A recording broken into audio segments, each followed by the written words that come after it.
میں چاہوں گا بلکہ جو ایوانوں میں لوگ موجود ہیں وہ بھی ضرور اس گفتگو کو سنیں، کیونکہ آج ذکر ہے ایک ایسی ہستی کا جو عرب کے معاشرے کی سپر ایلیٹ کلاس سے تعلق رکھتے تھے، جن کو اگر میں تاجروں کا بادشاہ کہوں تو غلط نہ ہوگا۔ غنی نام آپ کے ساتھ، غنی ٹائٹل آپ کے ساتھ لگا تھا کہ اللہ تعالیٰ نے آپ کو اتنا مال و دولت عطا فرمایا تھا کہ مال کی کثرت آپ کے پاس تھی، لیکن اس کے باوجود ناظرین جب حضرت عمر فاروق رضی اللہ تعالیٰ عنہ کی شہادت ہو جاتی ہے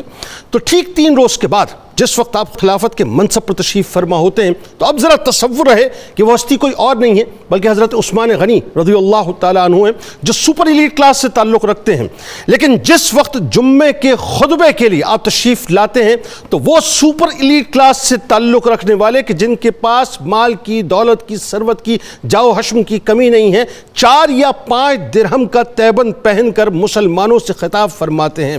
عالم یہ ہے صاحب، عالم یہ ہے کہ جتنی پالیسیز صدیق اکبر رضی اللہ تعالیٰ عنہ نے ان کی بنیاد رکھی، جن پالیسیز کی بنیاد حضرت عمر فاروق رضی اللہ تعالیٰ عنہ نے رکھی، جن شعبوں کو انٹروڈیوس حضرت عمر فاروق رضی اللہ تعالیٰ عنہ نے کروایا، اور پھر اس کے بعد ان کے اداروں کو باقاعدہ متعارف کروایا، ان اداروں کو، ان شعبوں کو نہ صرف حضرت عثمان غنی رضی اللہ تعالیٰ عنہ نے اپنے دور خلافت میں قائم و دائم رکھا بلکہ اس کو مزید مستحکم بھی کیا اور اس کو مزید ایکسپینڈ بھی کیا۔ حضرت عثمان بن عفان رضی اللہ تعالیٰ عنہ ناظرین 12 برس کے قریب آپ کا ٹوٹل ٹینیور بنتا ہے، 82 برس کی عمر میں آپ نے شہادت اختیار کی ہے۔ وہ مدینہ پاک جس مدینہ پاک میں مسجد نبوی کی بنیاد رکھنے کے بعد جب ایک وقت آیا کہ مسجد نبوی کی زمین کو ایکسپینڈ کرنے کی باری آئی تو آپ ہی کی رقم سے اس کو ایکسپینڈ کیا گیا، اس کی توسیع کی گئی، اس مسجد نبوی کو آپ پر تنگ کر دیا گیا۔ وہ مدینہ پاک جس مدینہ پاک کے رہنے والے مسلمانوں کو پیاس نے مضطرب کر کے رکھا تھا،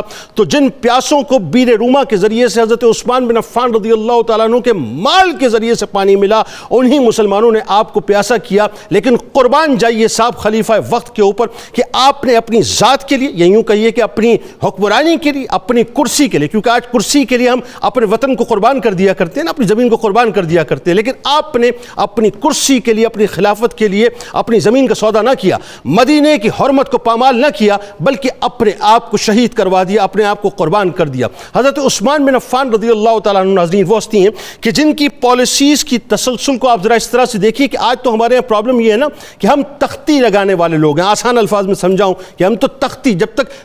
تختی نہ لگ جائے ہمارے دل کو، ہمارے من کو سکون نہیں ملتا، لیکن وہ لوگ تھے کہ جو تختی لگانے والے نہ تھے بلکہ مسلمانوں کے پایہ تخت کو مضبوط کرنے والے لوگ تھے، کہ جنہوں نے اپنے آپ کو دور رکھا اقتدار سے ہمیشہ اور عوام کی فلاح و بہبود کے لیے کام کیا۔ نتیجہ کیا نکلا کہ جن پالیسیز کو حضرت عمر فاروق رضی اللہ تعالیٰ عنہ نے قائم و دائم کیا، ان پالیسیز کو آپ نے ٹو کیا، اور ایسا ٹو کیا کہ جو مصر سے محاصل 20 لاکھ دینار کی صورت میں آتے تھے وہ 40 لاکھ دینار تک پہنچے۔ اور عالم یہ تھا کہ فتوحات کا سلسلہ اس طرح سے آگے بڑھا کہ کابل سے لے کر مراکش تک اور اس کے بعد اسپین تک مسلمانوں کی حکومت قائم ہوئی، یعنی 22 لاکھ مربع میل کی حکومت 44 لاکھ مربع میل تک پہنچ چکی تھی۔ اور عاجزی اور انکساری آپ کو بتلاؤں صاحب، آج ہم دربانوں، پروٹوکولز اور پتہ نہیں کیا کیا ہم لیے پھرتے ہیں نا صاحب، بڑی بڑی گاڑیاں، بڑے بڑے ڈالے لے کے پھرتے ہیں۔ یعنی آپ سوچیے حضرت عثمان بن عفان رضی اللہ تعالیٰ عنہ کے پاس مال و ثروت کتنا تھا، اور عالم یہ تھا کہ غلام جو ہے، غلام اس کو گٹھا اٹھانے نہ دیتے تھے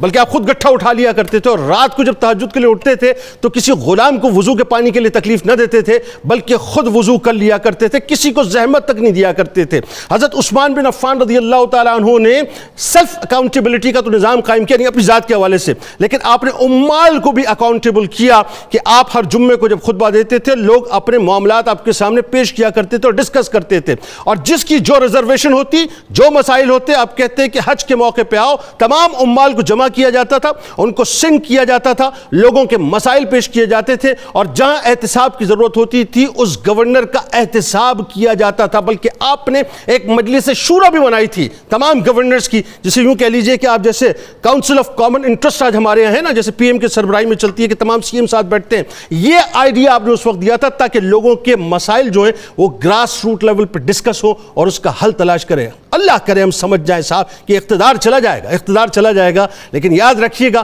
حضرت عثمان بن عفان رضی اللہ تعالیٰ عنہ نے بتا دیا کہ سب کچھ چلا جائے گا، لوگ جو ہیں وہ بنیادی طور پہ یا تو آپ کو دعا دیں گے یا خدا نخواستہ آپ کو بد دعا دیں گے۔